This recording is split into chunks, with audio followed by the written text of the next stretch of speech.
என்னுடைய செய்தியினுடைய தலைப்பு என்னன்னா, கீழ்நிலையிலிருந்து மேல்நிலைக்கு உயர்த்துகிற தேவன். ஹல்லேலூயா. கீழ்நிலையிலிருந்து மேல்நிலைக்கு உயர்த்துகிற தேவன் என்கிற தலைப்பிலே கர்த்தருடைய வார்த்தையை நம்ம கேட்க போகிறோம். ஆமென். பாருங்க, மூளையின் முயற்சிகள் தோற்று போனாலும் முழங்கால்களின் முயற்சிகள் தோற்பதே இல்லை. ஒரு தேவ பிள்ளையின் முழங்கால் தான் ஆசீர்வாதத்தின் அஸ்திபாரங்கள்.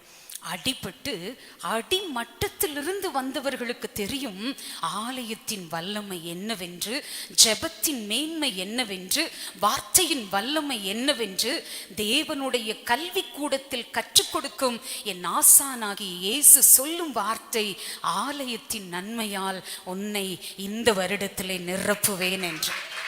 ஹல்லேலூயா. ஆமென். கர்த்தர் நல்லவர். நான் வேதத்தை இந்த நாட்களிலே அதிகமாக படித்து வருகிறேன். நானும் சரி, பாஸ்டரும் சரி. ஆமென். நேரம் கிடைக்கும் பொழுதெல்லாம் வேதத்தை படிக்கிறோம், வசனங்களை எழுதுகிறோம். கர்த்தருடைய நாமம் மகிமைப்படுவதாக. ஆமென். அப்படி வேதத்தை நான் படித்து கொண்டிருந்த போது எசேக்கியேல் தீர்க்கதரிசன புத்தகம் 41ஆம் அதிகாரம், எசேக்கியேல் 41ஆம் அதிகாரம் 7ஆம் வசனத்தின் கடைசி பகுதி பாருங்களேன். ஆதலால் அப்படிங்கிற வார்த்தையிலிருந்து ஆரம்பிக்கும். எசேக்கியேல் 41:7. ஆதலால் இவ்விதமாய் கீழ்நிலையில் இருந்து நடுநிலை வழியாய் மேல்நிலைக்கு ஏறும் வழி இருந்தது.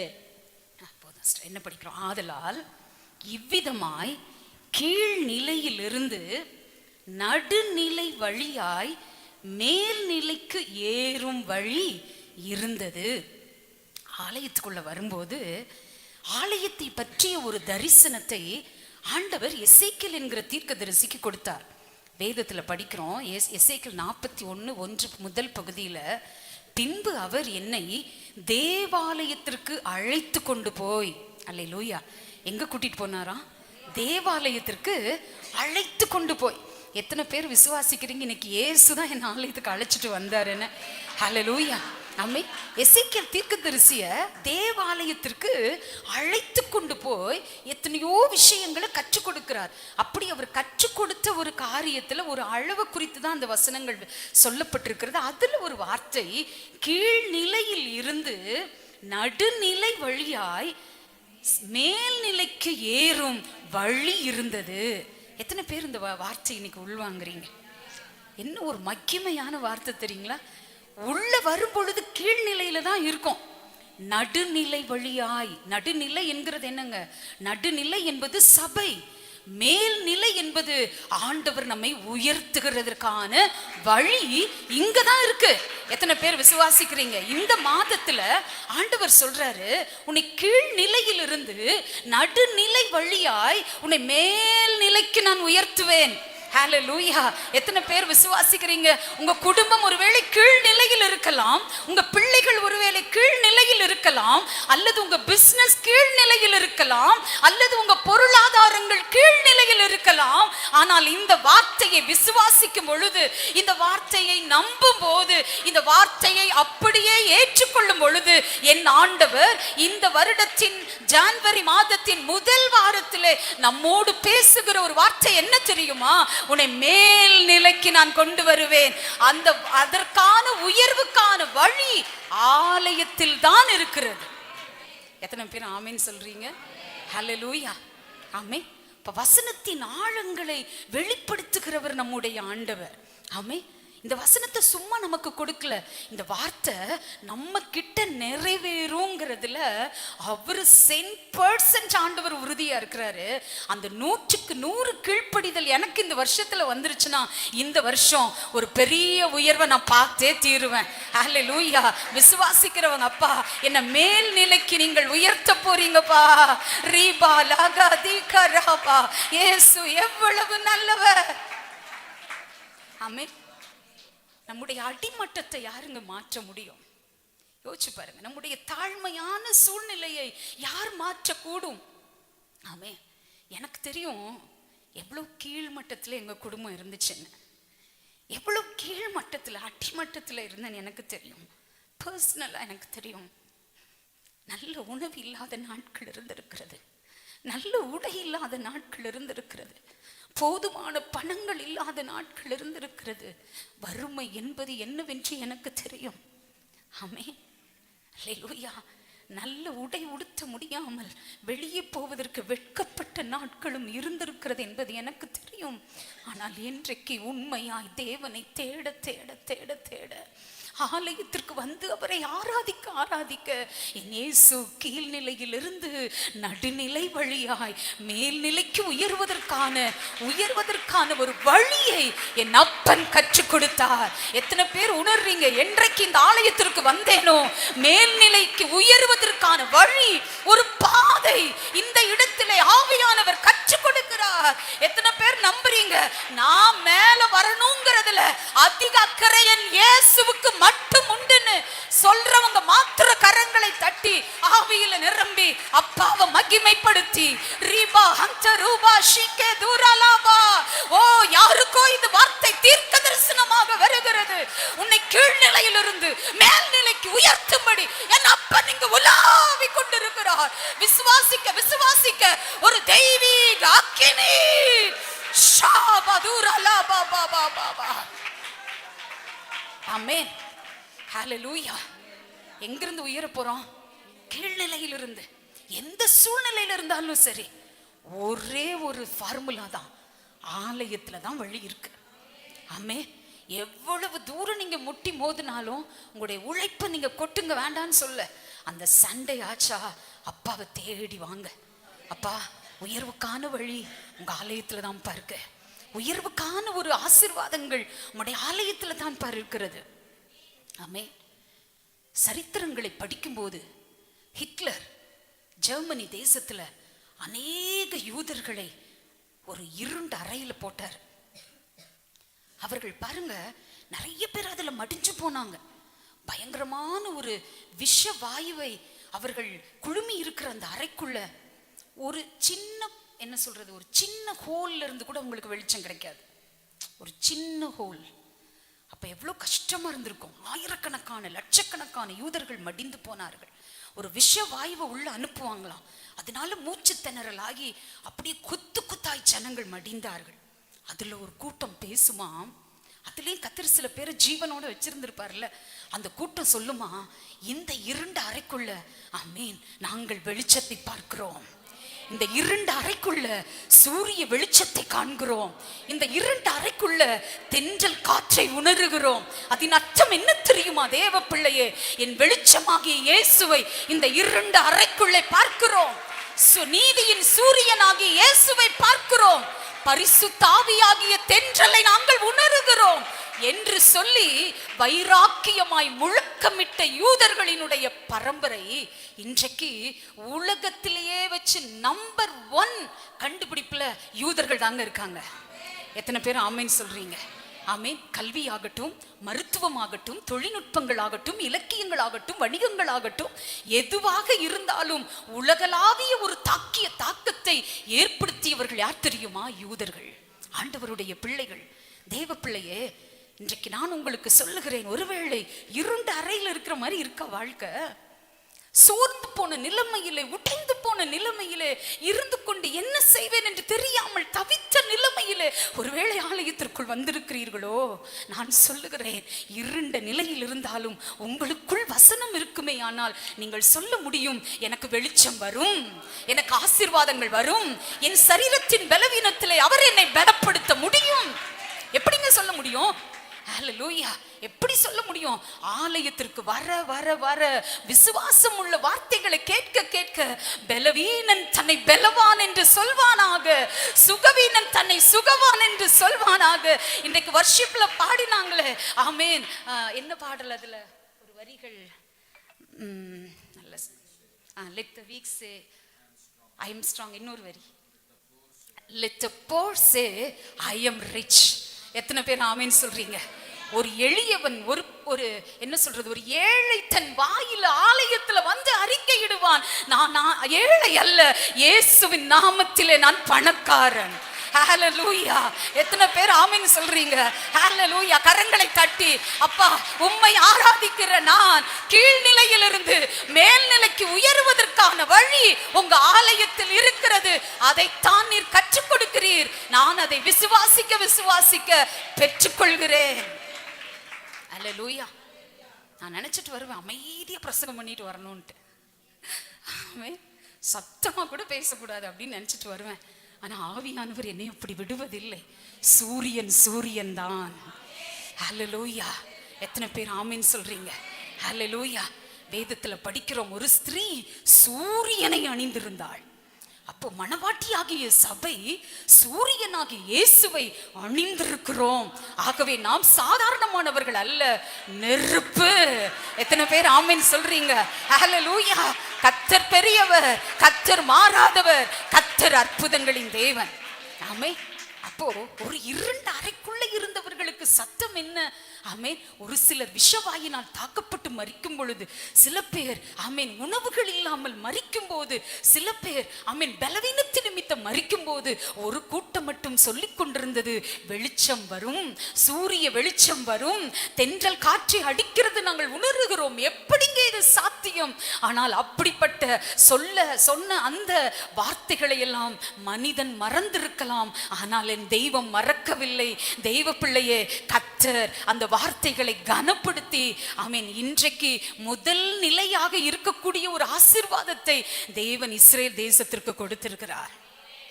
ஆமென். எத்தனை பேர் நம்புறீங்க தேவ பிள்ளையே? கீழ்நிலையிலேயே இருக்கணும்னு ஆலயத்துக்கு வராதீங்க. மேல்நிலைக்கு உங்களை கொண்டு வருவதற்கு தான் அப்பா விரும்புறாரு. ஆமென். என் அப்பா விரும்புறாரு. நீங்களும் நானும் நேசிக்கிற தகப்பன் இயேசு அதை விரும்புகிறார். ஹல்லேலூயா. வேதத்துல படிக்கும்போது இன்னொரு காரியம் நான் பதிவிடணும்.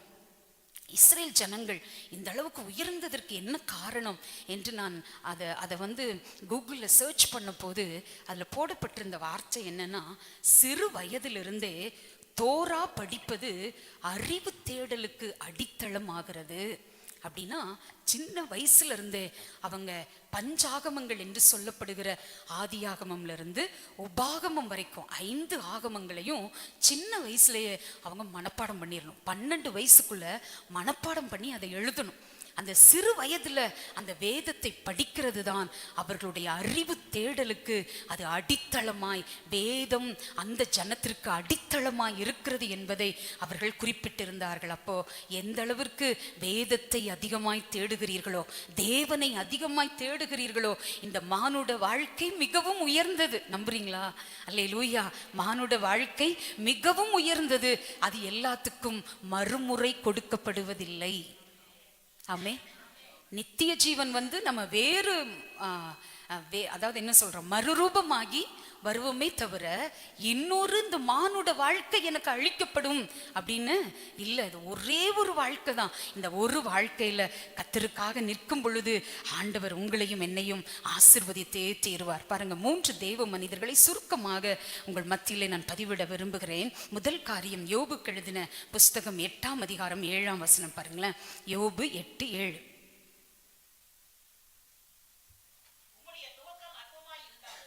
உம்முடைய முடிவு சம்பூரணமாய் இருக்கும். யோபுடைய துவக்கம், கீழ்நிலை எப்படி இருந்திருக்குங்க? அற்பமாய் இருந்திருக்கிறது. துவக்கம் எப்படி? அற்பம். அவர் சொல்றாரு, என்னுடைய துவக்கம் அற்பமாய் இருந்தாலும் என்னுடைய முடிவு சம்பூரணமாய் இருக்கும். அல்லேலூயா. அப்போ அவருடைய துவக்கங்களை பார்க்கும் பொழுது ரொம்ப கஷ்டமான ஒரு சூழல். வேதத்துல படிக்கிறோம். யோபு 6ஆம் அதிகாரம் 1 3 வசனங்கள் பாருங்களேன். யோபு பிரதித்திரமாக, என் சஞ்சலம் இருக்கப்பட்டு என் நிர்பந்தம் எல்லாம் தராசிலே வைக்கப்பட்டால் நலமாயிருக்கும். அப்பொழுது அதே கடற்கரை மணலை பார்க்கிலும் பாரமாயிருக்கும். ஆகையால் என் துக்கம் சொல்லி முடியாது. யோபு சொல்றாரு, என் சஞ்சலம் நிறுக்கப்பட்டு என் நிர்பந்தம் எல்லாம் தராசிலே வைக்கப்பட்டால் நலமாயிருக்கும். அப்பொழுது அது கடற்கரை மணலை பார்க்கிலும் பாரமா. பிரச்சனை எப்படிங்க? கஷ்டம் எப்படி?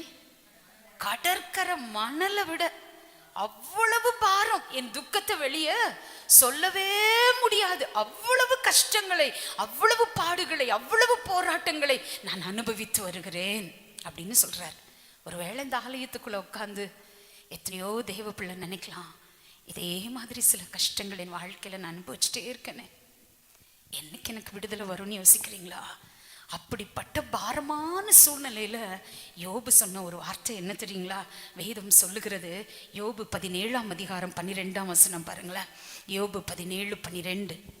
அவைகள் இரவை பகலாக்கிற்று, இருளை வெளிச்சம் தொடர்ந்து வரும் என்று என்ன செய்தது? யோபு நினைச்சாராம், இவ்வளவு கஷ்டம் இருந்தாலும் அந்த இருள வெளிச்சம் தொடர்ந்து வரும். எத்தனை பேர் நம்புறீங்க? பிரச்சனை இருக்கு, ஆனா பிரச்சனைகளை நீக்குகிற கர்த்தருடைய வார்த்தை என்னை தொடர்ந்து வரும். பலவீனம் இருக்கு, ஆனா சுகப்படுத்துகிற தேவ வல்லமை என்னை தொடர்ந்து வரும். நம்புறீங்களா? விசுவாசிக்கிறீங்களா? கஷ்டங்கள் இருக்கிறது, ஆனால் அந்த கஷ்டங்களை மாற்றுகிற தேவாதி தேவனுடைய இரக்கம் என்னை தொடர்ந்து வரும் என்று எனக்குள் என்ன செய்தது? ஆமே, நினைவுல தாங்க எல்லா ஆசீர்வாதமும் இருக்கு. ஆமே, நான் சின்ன பொண்ணா இருக்கும்போது எங்க அத்தை, எங்க அப்பா கூட பிறந்தவங்க, அவங்க என்கிட்ட சொல்லுவாங்க, தண்ணி இப்படி செலவு பண்ற, எவங்கிட்ட போய் அடி வாங்க போறியோம்பாங்க. அத்தை பேசாம இருங்க, எங்க வீட்டுல 10 பேர் எனக்கு வேலை செய்வாங்க. எப்போ சின்னதா இருக்கும்போது, ஆமே, ஒரு 5வது படிப்பேன், 10 வயசு இருக்கும், எனக்கு வேலை செய்யறதுக்கு 10 பேர் இருப்பாங்கன்னு சொல்லுவேன். நான் யோசிச்சு பாக்குறேன், நேற்றுக்கு எங்க வீட்டுல நான் சமைச்சா எங்க தம்பி பொண்ணுங்க 2, என் பசங்க எல்லாரும் கிச்சன்ல தான் நிக்கிறாங்க. ஒரு 6-7 பேரு. நான் சமைக்கிறது ஒரு சாம்பார், ஒரு பொரியல், ரசம் தான். ஆனா என் கூட நிக்கிறது ஒரு 6-7 பேரு கிச்சனுக்குள்ள. எல்லாரும் அதை வணக்கி விடுறாங்க, இதை வணக்கி விடுறாங்க. ஆக மொத்தம் சாம்பார் ஆயிடுச்சு. சோ எதுக்கு சொல்றேன் அப்படின்னா, நினைவுகள் ரொம்ப முக்கியம். ஆமே, நம்ம என்ன நினைக்கிறோமோ அதுபடி அப்பா உயர்த்திடுவாரு, கண்டிப்பா உயர்த்துவார். எத்தனை பேர் ஆமேன்னு சொல்றீங்க? ஹல்லேலூயா. ஆமே. சோ யோபு நினைக்கிறாரு, என் பிரச்சனை எப்படி இருக்கு? கடற்கரை மணலை பார்க்கிலும் அதிகம், பயங்கரமான பாரம், துக்கத்தை வெளியே சொல்ல முடியல. ஆனா ஒண்ணு நினைச்சாராம், அந்த இருளை, அந்த கஷ்டத்தை, அந்த போராட்டத்தை, அந்த பிரச்சனையை ஒரு வெளிச்சம் தொடர்ந்து வந்து கொண்டே இருக்கிறது. தேவ பிள்ளையே, நான் உங்களுக்கு சொல்றேன், உங்க கஷ்டத்துக்கு மத்தியில இயேசு உங்களை தொடர்ந்து வருகிறார். விசுவாசிக்கிறீங்களா? இப்ப நீங்க நினைக்கும் போது அவருடைய பிரசன்னத்தை நீங்க உணர முடியும். என் பிரச்சனைக்கு மத்தியில, என் போராட்டத்துக்கு மத்தியில, என்னுடைய இல்லாமைகளுக்கு மத்தியில என் இயேசு என்னை தொடர்ந்து வருகிறார். என் குடும்பத்தை ஆசீர்வதிக்க அவர் தொடர்ந்து வருவார். ஹல்லேலூயா. என்னை உயர்த்த, என்னை கீழ் நிலையிலிருந்து மேல் நிலைக்கு உயர்த்த என் இயேசு தொடர்ந்து வருவார்னு விசுவாசிக்கிறவங்க மாத்திரம் ஒரு பெரிய கைத்தட்டு அப்பாவுக்கு கொடுத்துருங்க. நல்ல ஆவியில நிரம்பி அந்நிய பாஷைகளை பேசி, உன்னை மேல் நிலைக்கு உயர்த்தும்படி என் இயேசு இந்த ஆலயத்தில் உலாவிக் கொண்டிருக்கிறார். விசுவாசிக்கிறாயா தேவ பிள்ளையே? உன் அருகில் நின்று கொண்டு உன்னை மேல் நிலைக்கு உயர்த்துவேன். ஹல்லேலூயா. ஆமே. உங்களுக்கு ஒண்ணுமே இல்லாம இருக்கலாம், ஆனா வார்த்தையை விசுவாசிங்க, வார்த்தையை நம்புங்க, வார்த்தைக்கு முக்கியத்துவம் கொடுங்க, தேவனுக்கு முக்கியத்துவம் கொடுங்க. ஆமே. இது தேவனுடைய கல்வி கூடம் என்பதை மறந்து போகாதிருங்கள். ஆமே. ஹல்லேலூயா. சில பேருக்கு ஃபர்ஸ்ட் டேவே ஸ்கூலுக்கு போறக்கு வயிறு வலி வந்துடும் இல்ல? ஃபர்ஸ்ட் டேவே ஸ்கூலுக்கு போறக்கு, அம்மா ரொம்ப இன்னைக்கு தான் பயங்கரமா வலிக்குது, அதுக்கு பேர் பொய் வைத்த வலி. ஆமே. ஹல்லேலூயா. அப்புறம் பாருங்க, காய்ச்சல் வர மாதிரி இருக்கு அப்படின்னு ஸ்கூலுக்கு போற அன்னைக்கு தான் சொல்லுவோம். கூட பிறந்தவங்க யாராவது இருந்து அவங்களும் சேர்ந்து என்ன பண்ணுவாங்க, ஒத்து ஊதுவாங்க. அவன் போல அதனால நான் என்ன பண்ணுவேன், இன்னைக்கு லீவ் போடுவேன். அந்த மாதிரி எங்க வீட்டுக்கார் போல, நானும் போல, என் பிள்ளைங்களும் போல. எப்படி மேல்நிலைக்கு வர முடியும்? யோசிச்சு பாருங்க. ஆமே. அப்ப இந்த வருஷத்தின் ஆரம்பத்திலிருந்து 52 வாரமும் என்ன செய்வேன்? அப்பாவை தேடி வருவேன், சத்தியத்தை கேட்பேன். வேணா நீங்க உண்மையா அப்பாவுக்கு கீழ்ப்படிஞ்சு பாருங்க. இந்த வருஷத்துல ஒரு மேல் நிலைக்கு, ஒரு உயர்வுக்கு அப்பா உங்களை கொண்டு போவார். ஹல்லேலூயா. ஹல்லேலூயா. சொல்லுங்க ஒரு அல்லேலூயா. ஒரு அடுக்கடுக்கா ஏசப்பாவுக்கு ஒரு அல்லேலூயா. என்னை மேல்நிலைக்கு உயர்த்துகிற தேவன். ஹல்லேலூயா. அப்பாவை மகிமைப்படுத்தி கொண்டே இருக்கலாம். 2வது பாருங்க, கர்த்தர் அப்படியே யோபுவை ஆசீர்வதித்தார். யோபு 42:12 படிங்களேன். சீக்கிரம் படிங்க, டைம் ஆயிடுச்சு. யோபு 42:12. அவன் பின்னிலைமையை ஆசீர்வதித்தார். போதும். துவக்கம் எப்படி? அற்பம். முடிவு எப்படிங்க? ஆசீர்வாதம். எத்தனை பேர் நம்புறீங்க? துவக்கம் அற்பமாய் இருக்கலாம், ஆனால் முடிவு ஆசீர்வாதமாக இருக்கும். 2வது, ஆபிரகாமை குறித்து கர்த்தருடைய வார்த்தை சொல்லுகிறது. அப்போஸ்தலர் 7ஆம் அதிகாரம் 6ஆம் வசனம் பாருங்களேன். அப்போஸ்தலர் 7:6.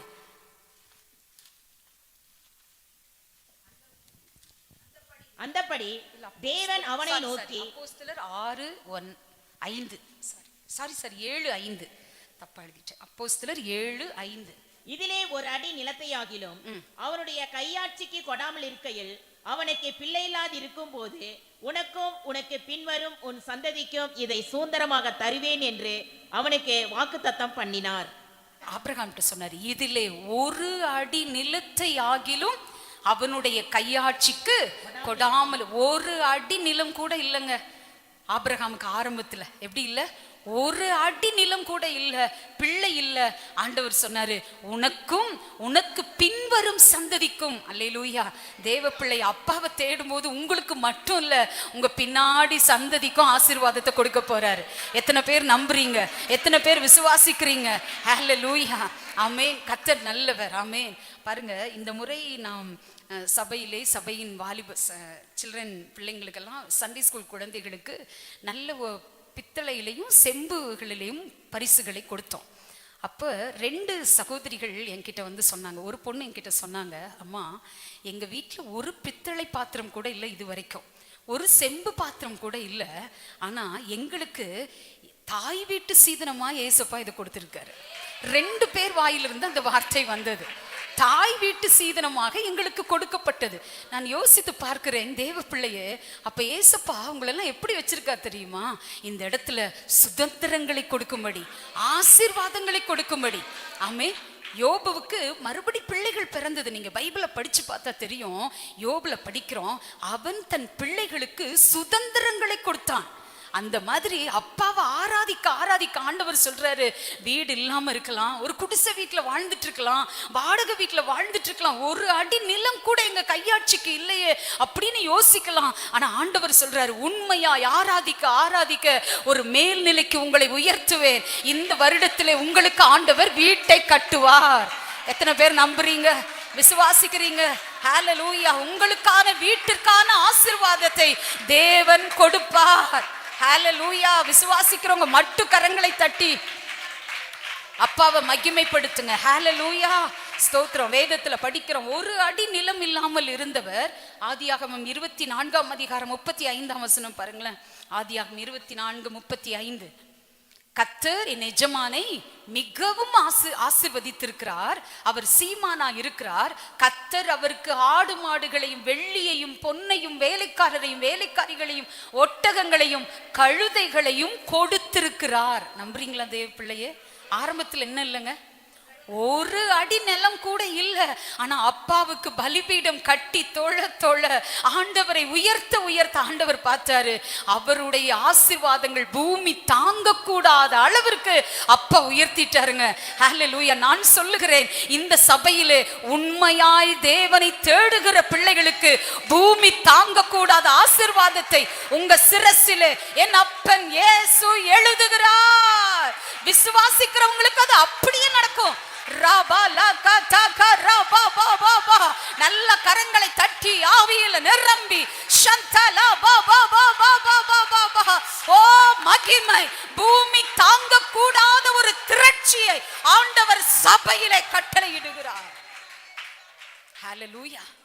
ஆமென். கர்த்தர் நல்லவர், அவர் நாமம் மகிமைப்படுவதாக. அப்ப ஆரம்பத்துல ஒண்ணுமே இல்லாம இருந்தவங்க எல்லாம் கீழ்நிலையிலிருந்து மேல்நிலைக்கு உயர்ந்திருக்கிறார்கள். ஹல்லேலூயா.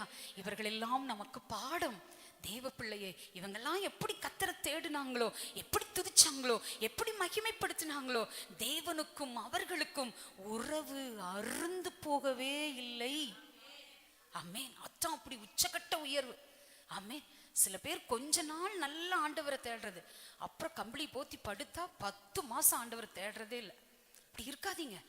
ஆமே. உங்க ஆவிக்குரிய வளர்ச்சிங்கிறது அப்படியே போயிட்டே இருக்கணும். ஒரு அதிகாரம் படிக்கிறீங்களா, 2 அதிகாரம் மாறணும். 10 அதிகாரம் படிக்கிறீங்களா, 20 அதிகாரம் படிக்கணும். 10 ரூபாய் ரட்சிக்கப்பட்ட புதுசுல காணிக்க போட்டா இப்பவும் என்னது, அதே 10 ரூபா தான். நான் மாறவே செத்தாலும் செத்த மாறவே முடியாது. ஆமே. எதுல வளர்ந்து இருக்கிறோம் யோசிச்சு பாருங்க. ஆமே. நாங்க பெருமைக்காக சொல்ல, ஒவ்வொரு வருடமும் எங்களுடைய காணிக்கையினுடைய அளவு நாங்க அதிகரிப்போம். போன வருஷம் 6000 ரூபாய் வாரம் போட்டோம்னா, இந்த வருஷம் ஆண்டவர்கிட்ட சொல்லியிருக்கேன் 7000 ரூபாய் செலுத்துவேன்பா. நேத்து நைட்டே ஆண்டவருடைய அக்கௌண்ட்டுக்கு அனுப்பிச்சிட்டேன். அல்லேலூயா. ஆமே. கர்த்தர் நடத்துவார். விசுவாசம் இருக்கிறது. என்னோட பேலன்ஸ் இப்ப எவ்வளவு தெரியுங்களா? 265. ஆலயத்துக்கு காணிக்க அனுப்பிச்சதுக்கு அப்புறம் எங்களுடைய பேலன்ஸை பார்த்தேன், 265 ரூபாய் இருக்கு பேலன்ஸ். போதும், அது 2 கோடியாக 2000 கோடியாக மாற்ற என் இயேசு வல்லவர் என்பதும் எனக்கு தெரியும். ஹல்லேலூயா. சோ ஆவிக்குரிய வாழ்க்கையில ஒரு வளர்ச்சி, அந்த அனுபவங்கள், அந்த ஜெபங்கள், அந்த உயர்வுகள் அவர்களை எங்கேயோ கொண்டு போய் இருக்கிறது. ஹல்லேலூயா. ஆமென். டைம் ஆயிடுச்சு 9. ஸ்தோத்திரம். இன்னும் ஒரே ஒரு தேவ மனுஷனை சொல்றேன் பாருங்க. சங்கீதம் 69 சங்கீதம் 19, 20, 21 வேகமா படிங்க. சங்கீதம் 69, 19, 20, 21. என் வெட்கத்தையும் என் அவமானத்தையும் அறிந்திருக்கிறீர். என் சத்துருக்கள் எல்லாரும் உமக்கு முன்பாக இருக்கிறார்கள். நிந்தை என் இருதயத்தை பிளந்தது. நான் மிகவும் வேதனைப்படுகிறேன். எனக்காக பரிதபிக்கிறவன் உண்டோ என்று காத்திருந்தேன், ஒருவனும் இல்லை. தேற்றுகிறவர்களுக்கு காத்திருந்தேன், ஒருவனையும் காணேன். சங்கீதக்காரன் சொல்றாரு, அப்பா உமது நிமித்தம் நிந்தையை நான் சகிச்சேன். என் வாழ்க்கையில நிந்தை, வெட்கம், அவமானம் எல்லாம் இருந்துச்சு. ஆனா ஒண்ணு இருந்தது, என்ன தெரியுங்களா? வசனம் சொல்லுகிறது, சங்கீதம் 69:9, உம்முடைய வீட்டை குறித்த உண்டான பக்தி வைராக்கியம் என்னை பட்சித்தது. நிந்தை இருந்துச்சு, அவமானம் இருந்துச்சு, வெட்கம் இருந்துச்சு. யாருமே எனக்கு உதவிக்கு வரல, பரிந்து பேசுறதுக்கு ஒரு நபர் கூட இல்ல.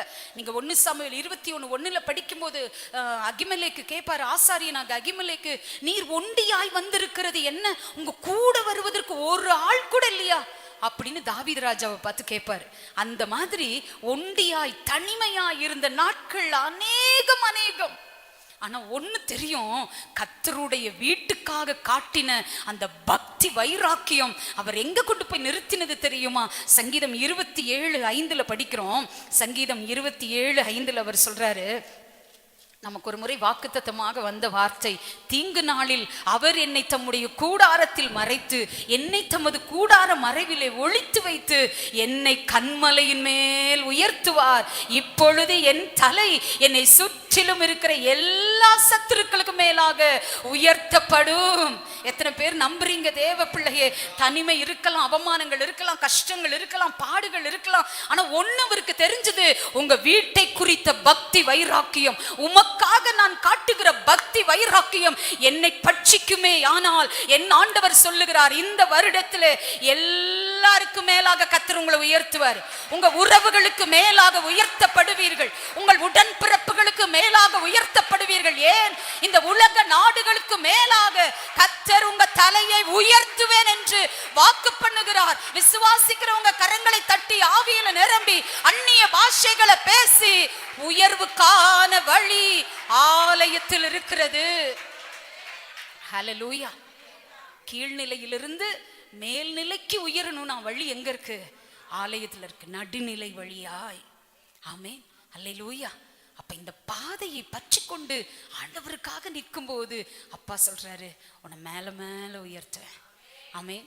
நியூ இயர் அன்னைக்கு பாடணும், மேலே மேலே மேலே நான் பறப்பேன். மேலே பறக்க போறீங்களா? கீழே இந்த கோழியெல்லாம் எங்க தான் இருக்கும்? கீழே தான் இருக்கும். கழுகு எங்க இருக்கும்? மேல இருக்கும். ஆமீன். கோழி குப்பையை கழிச்சிட்டே தான் இருக்கும். கழுகு என்ன செய்யும்? உன்னதத்துல உயரத்துல பறந்துட்டே இருக்கும். இந்த வருஷத்துல குப்பையை கழிச்சிட்டே இருக்குன்னா கழிச்சிட்டே உட்காந்துருங்க. ஆமேன். அப்படி கஷ்டம், இப்படி கஷ்டம், அது கஷ்டம், இது கஷ்டம் இல்லை. நான் கர்த்தருக்காக காத்திருந்து, ஆலயத்தில் காத்திருந்து, உமர் வாசற்படியில் காத்திருந்து, நீ தெரிந்து கொண்ட ஸ்தலத்தில் வந்து காத்திருக்கிறவனுக்கு ஆண்டவர் சொல்றாரு, என்னுடைய ஆலயத்தின் நன்மையால் உன்னை நிரப்புவேன். ஆமென். ஆலயத்துக்கு வரும்போது சங்கீதக்காரன் சொல்றாரு, உமது மிகுந்த கிருபையினாலே நான் உமது ஆலயத்துக்குள்ள வருவேன். ஆலயத்துக்கு வர்ற பிள்ளைங்களுக்கு இந்த வருஷம் மிகுந்த கிருபை. எத்தனை பேர் ஆமென் சொல்றீங்க? ஹல்லேலூயா. நம்புறீங்களா? கிருபை கிடைச்சா போதும், எல்லா ஆசீர்வாதமும் தன்னால வந்துடும். ஆமென். தாவீதின் உயர்வுக்கு 100% என்ன தெரியுங்களா காரணம்? கிருபை. பாடி பாடி ஆராதிக்க கிருபை. அப்ப மிகுந்த கிருபையை ஆண்டவர் தருவார். ஆலயத்தின் அலங்காரம் என்ன தெரியுமா? பரிசுத்தம், ஒழுக்கம். இது எங்கு கற்றுக் கொடுக்கப்படுகிறது? ஆலயத்தில் தான் கற்றுக்கொள்ளப்படுகிறது. ஆமென். ஹல்லேலூயா. சில பேருக்கு மேக்கப் பண்றேன்னா ரொம்ப பிடிக்கும். நான் சொல்றேன், பரிசுத்தமா மாத்திரம் வாழணும்னு நினைச்சிட்டு வாழ்ந்து பாருங்க, உங்க அழக மிஞ்சறக்கு ஒரு ஆள் பிறக்க மாட்டாங்க. ஹalleluya ஆமென். விசுவாசிக்கிறீங்களா? ஹalleluya ஆமென். பரிசுத்த அழகை ஆவியானவர் ஆலயத்தில் கொட்டி கொடுக்கிறார். ஆமென். எத்தனையோ ஸ்திரீகள் தங்களை அலங்கரிக்கிறதுக்கு என்னென்னமோ பண்ணாங்க. ஆனா எஸ்தரோ பரம தேவனை நோக்கி உறவாடுகிறதிலும் பாடுகிறதிலும் அவரை ஆராதிக்கிறதிலும் இருக்கும்போது ராஜாவின் கண்களில் அவளுக்கு தயவு கிடைத்து நீட்டினார் செங்கோல, உயர்த்தினார் எங்கேயோ. அதே தேவன் பரிசுத்தமாய் வாழ்கிற எஸ்தர்களுக்காக என் அப்பன் இயேசு இந்த ஆலயத்துல ராஜாவாய் உலாவி உங்களுக்கு நேராக செங்கோலை நீட்டி உங்களை உயர்த்தி அழகு பார்க்க போகிறார். ஹalleluya. ஆலயத்துக்கு வரும்போது மிகுந்த கிருபை, ஆலயத்துக்கு வரும்போது பரிசுத்தம். மூணாவது சங்கீதம் 118:26 படிக்கிறோம். ஒரே ஒரு வார்த்தையை சொல்லி ஒரு சாட்சியை சொல்லி நிறைவு செய்றேன். சங்கீதம் 118:26 கர்த்தருடைய நாமத்தினாலே வருகிறவர் ஸ்தோத்திரிக்கப்பட்டவர், கர்த்தருடைய ஆலயத்திலிருந்து உங்களை ஆசீர்வதிக்கிறோம். கர்த்தருடைய ஆலயத்திலிருந்து என்ன இருக்கு? ஆசீர்வாதம். நம்புறீங்களா? ஹalleluya. பக்கத்துல இருக்க உங்களை சீக்கிரம் சீக்கிரம் சொல்லுங்க சுறுசுறுப்பா. ஆலயத்துக்கு வந்தீங்கன்னா கிருபை, ஆலயத்துக்கு வந்தீங்கன்னா பரிசுத்தம், ஆலயத்துக்கு வந்தீங்கன்னா ஆசீர்வாதம். வராம போனீங்கன்னா வாதம். சொல்லிருங்க. ஆமென்.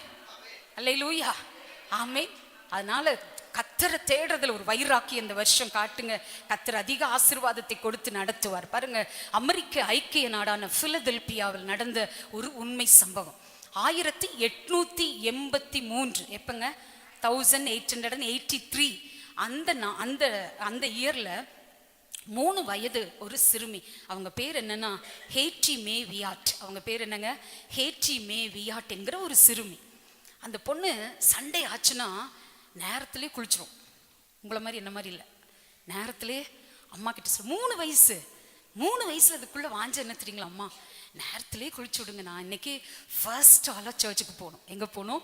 ஃபர்ஸ்ட் பர்சனாக நான் சர்ச்சில் உட்காரணும், எனக்கு சீக்கிரமாக என்னை ரெடி பண்ணி விடுங்க. 3 வயசில் எப்படி இவ்வளோ அறிவு என்னால் சிந்திக்கவே முடியல. ஐ மீன் பல 100 ஆண்டுகளுக்கு முன்பதாக. ஸோ அவங்க அம்மா சீக்கிரம் குளிச்சு விட்டு அந்த குழந்தைய அனுப்புவாங்களாம். அங்கே அனுப்பி அங்கே போகும்போது பார்த்தீங்கன்னா ஹேட்டியை விட சுறுசுறுப்பாக இருக்கிறவங்களும் அங்கே இருந்திருக்கிறாங்க. ஆலயம் சின்ன சிற்றாலயம், அந்த ஆலயம் நிரம்பி வழி ஒரு சின்ன குட்டியூண்டு இடம். அந்த இடத்துல தான் சண்டே ஸ்கூலுக்கு அங்கே சண்டே ஸ்கூல் நடக்குமா. அப்போ ஹேட்டி உள்ளே போகும்போது அந்த குட்டியான இடம் உட்காருவதற்கும் நல்லா கத்தரை பாடி ஆராதிப்பதற்கும் வசதி இல்லாததுனால இடம் இருக்காதான். ஸோ ஹேட்டி வெளியே வந்து நின்று அழுதுகிட்டே இருக்குமா சண்டே. அப்போ ஒரு நாள் அதை பார்த்து அந்த போதகர், ஏன் ஹேட்டி அழுதுகிட்டே இருக்க அப்படின்னு கேட்டாராம். அப்போ ஹேட்டி சொல்லிச்சான், எனக்கு உட்கார்றக்கும் ஏசப்பா பாடுறக்கும் எனக்கு அங்கே இடம் இல்லை, ஸோ எனக்கு ரொம்ப கவலையாக இருக்குது அப்படின்னு சொல்லிட்டு அழுதுச்சான். அப்போது பாஸ்டர் சொன்னாராம், கவலைப்படாத, ஒரு பெரிய சர்ச் கட்டிடலாம். எவ்வளோ கட்டிடலாம்? ஒரு பெரிய சர்ச் கட்டிடலாம் ஹேட்டி, நீ கவலைப்படாத அப்படின்னு சொல்லி அந்த குழந்தையை அவர் அனுசரணையான வார்த்தைகளை சொல்லி அனுப்பிச்சிட்டார். அப்போது ஹேட்டி வீட்டுக்கு போகும்போது ஒரு தீர்மானம் பண்ணான். ஒவ்வொரு வாரமும் ஆலயத்துக்கு போகிறோம். எத்தனை வயசுல? 3 வயசுல. ஒவ்வொரு மாதமும் ஒவ்வொரு வாரமும் ஆலயத்துக்கு போகிறோம். ஏசப்பாக்காக எதையாவது நம்ம செய்யணும் அப்படிங்கிற அந்த இருதயம் அவளுக்குள் வந்தது. அப்போ அவள் போகும் பொழுது அப்படியே ஆலயத்துக்கு தொடர்ந்து போயிட்டே இருந்தா. ஒரு குறிப்பிட்ட வருடம் அவள் யோசித்தாள். அவளுக்கு வயது 5 ஆகும்போது அவள் யோசித்தாள், இப்படியே ஏசப்பாக்காக ஏதாவது செய்யாமல் இருக்கிறதா, நம்ம ஆலயத்திற்கு எதையாவது செய்யணும் அப்படின்னு சொல்லிட்டு அவங்க அம்மா கிட்ட போய் சர்வீஸ் முடிஞ்சு வீட்டுக்கு போனோன்னு, எனக்கு உங்களால் முடிஞ்ச ஒரு சின்ன காசு எனக்கு கொடுங்க அப்படின்னு சொல்லி அவங்க அம்மா கிட்ட கேட்டா. அவங்க அம்மா சொன்னாங்க, ஓகே உனக்கு தரேன். எதுக்கு அப்படின்னு கேட்டாங்க. சர்ச் கட்டுறதுக்காக நான் சேர்த்து வைக்க போகிறேன் அப்படின்னு சொல்லிட்டு உடனே அவங்க அம்மா எடுத்து ஒரு சின்னோண்டு, எவ்வளோ அவங்க மணியில் ஒரு சின்ன ஒரு தொகையை கொடுத்தாங்க, ஒரு சில்லற காசு மாதிரி. ஸோ அந்த காசை வாங்கி ஒரு உண்டியலில் போட்டா. உண்டியலில் போட்டு சேர்த்து 1 இயர் சேர்த்திட்டா. உண்டியல் நிறைஞ்சிருச்சு. நிறைஞ்ச போது அந்த உண்டியலில் 57 சென்ட், அப்போ அந்த நாட்டினுடைய பணத்தின்படி 57 சென்ட் பணம் அதில் இருந்தது. அப்போ 5 வயது அவளுக்கு ஆகும்போது அந்த உண்டியில் பார்த்துக்குவா, சந்தோஷப்பட்டுக்குவா, இதை ஏசப்பாக்கு நான் இடம் வாங்க கொடுக்க போகிறேன் அப்படிங்கிற ஒரு பெரிய ஹாப்பி. ஸோ அப்படி இருக்கும்போது திடீரென்று அவளுக்கு ஒரு வைரஸ் காய்ச்சல் வந்தது. தாங்குனா காய்ச்சல். அந்த காய்ச்சல்லே அந்த குழந்தை மரித்து போனது. அப்போ ரொம்ப அவங்க அம்மா உடைஞ்சு போனாங்க. ரொம்ப ஆசாசையாய் வளர்த்த குழந்தை, சிறு வயதிலிருந்தே பக்தியில் வளர்த்த குழந்தை இப்படி திடீரென்று காய்ச்சல் வந்து மரித்து விட்டதே அப்படின்னு சொல்லிட்டு ரொம்ப அங்கலாய்த்து அந்த குழந்தையை முதல்ல இப்போவும் அப்படிதான் சிஎஸ்ஐ ஆலயங்களில் இறந்துட்டாங்கன்னா கடைசியாக சர்ச்சில் வச்சு கொண்டு போவாங்க. கடைசியாக அவங்க பாடி சர்ச்சுக்கு வரும். ஸோ அதே மாதிரி அந்த குழந்தையை அடக்க ஆராதனைக்காக ஆலயத்திற்கு அழைத்து போனார்கள். அந்த அடக்க ஆராதனையில் அந்த குழந்தை சேர்த்து வைத்திருந்த அந்த உண்டியலை எடுத்துக்கொண்டு தாயார் பாஸ்டர் கிட்ட போனாங்க. போய் சொன்னாங்க, 1 வருடமாக ஹெய்டி இதை சேர்த்தா 57 சென்ட் இதுல இருக்கிறது. ஆகவே இந்த பணத்தை நாங்கள் கர்த்தருடைய ஆலயத்திற்காக கொடுக்கிறோம் என்று சொல்லி ஹேட்டியின் ஞாபகமாக இதை முதல் விதையாக இந்த ஆலயத்தில் நாங்கள் விதைக்கிறோயா அப்படின்னு சொல்லும் பொழுது அந்த ஆலயத்தில் இருந்து அநேகர் அழ ஆரம்பித்தார்கள். அநேகர் அதை நினைத்து நினைத்து ஹேட்டியினுடைய அன்பை நினைத்து, அவளுக்குள் இருந்த எழுப்புதலை நினைத்து, அவளுக்குள் இருந்த ஆண்டவருடைய வீட்டை குறித்த அந்த பக்தி வைராக்கியத்தை குறித்து எல்லாரும் அழ ஆரம்பிச்சாங்க. நடந்தது என்ன தெரியுமா? ஹேட்டி அடக்கம் பண்ணினதுக்கு அப்புறம் இந்த செய்தியானது ஒரு மிக பிரபலமான பத்திரிகையில பிரசுரிக்கப்பட்டது. அந்த செய்தியை வாசித்துக் கொண்டிருந்த ஒரு செல்வந்தர் யோசித்தார், ஹேட்டிக்குள்ள ஆண்டவர் அப்படி ஒரு எண்ணத்தை கொடுப்பாரே ஆனால் ஆமேன், மிகப்பெரிய ஒரு நிலத்தை வெறும் 57 சென்ட்டுக்கு நான் கர்த்தருக்கென்று கொடுக்கிறேன் என்று முன் வந்தார். இது முதல் அற்புதம். அல்லேலூயா. 2வது அற்புதம், இதை கேட்டவர்கள் எல்லாரும் அந்த அந்த அந்த பத்திரிகையில் ஹேட்டியை குறித்து படித்தவர்கள் எல்லாருக்குள்ளும் எழுப்புதல் ஏற்பட்டு கர்த்தருடைய ஆலயத்திற்கு நாங்கள் விதைக்கிறோம் என்று சொல்லி 1883 கிட்டத்தட்ட $25,000 ஜனங்கள் காணிக்கையாக கொண்டு வந்து கொடுத்தார்கள். இப்ப என்ன கிடைச்சிருச்சு? இடமும் கிடைச்சிருச்சு, பணமும் கிடைச்சிருச்சு. இப்ப பாருங்க, ஆலயம் கட்டுவதற்கு 3500 பேர் அமர்ந்து ஆராதிக்கக்கூடிய ஒரு பிரம்மாண்ட தேவாலயம் 1883 வருடத்திலே ஹேட்டியின் நினைவாக கட்டப்பட்டது. 1. 2வது, 1400 பேர் படிக்கக்கூடிய மிகப்பெரிய வேதாகம கல்லூரி பிலதெல்பியாவிலே அதே அந்த என்ன சொல்றது, அந்த கிரவுண்ட்ல சர்ச்சுக்கு பக்கத்துல 1400 பேர் அமர்ந்து படிக்கக்கூடிய ஒரு பெரிய வேதாகம கல்லூரி கட்டப்பட்டது. 3வது, 520 படுக்கை கொண்ட மிகப்பெரிய மருத்துவமனை அந்த இடத்திலே கட்டப்பட்டது. தேவ பிள்ளையே, எதற்கு இதை சொல்றேன் அப்படின்னா, ஆமீன், ஒரு சின்ன காரியம். ஆமே, அல்லேலூயா. ஒரு சிறு குழந்தை, அந்த குழந்தையை பற்றி சரித்திர ஆசிரியர்கள் சொல்லும் பொழுது 5 வயதில் ஒரு பெரிய எழுப்புதலை பூமிக்கு கொண்டு வந்த சிறுமி. அல்லேலூயா. இன்னைக்கு நம்ம வயசை செக் அவுட் பண்ணுங்க. இந்த வயசுல இயேசுவுக்காக நான் எதை சாதிச்சிருக்கேன்? அவருடைய வீட்டுக்காக நான் எதை சாதிச்சிருக்கேன்? அவருடைய அன்புக்காக நான் எதை செஞ்சிருக்கேன்? இன்னும் ஆண்டவருக்காக நான் செய்ய வேண்டியது என்ன என்று இந்த வருடம் சிந்தித்தால் நான் சொல்லுகிறேன், கீழ்நிலையில் அல்ல மேல்நிலைக்கு உயர்வீர்கள் என்று சொல்லி வாழ்த்தி நிறைவு செய்கிறேன். கர்த்தர் நாம மாத்திரம் மகிமைப்படுவதாக. ஆமென். நான் அல்ல இயேசுவே என்னில் வாழ்கின்றார், இனி நான் அல்ல இயேசுவே என்னில் வாழ்கின்றார். நான் அல்ல இயேசுவே என்னில் வாழ்கின்றார், இனி நான் அல்ல இயேசுவே என்னில் வாழ்கின்றார்.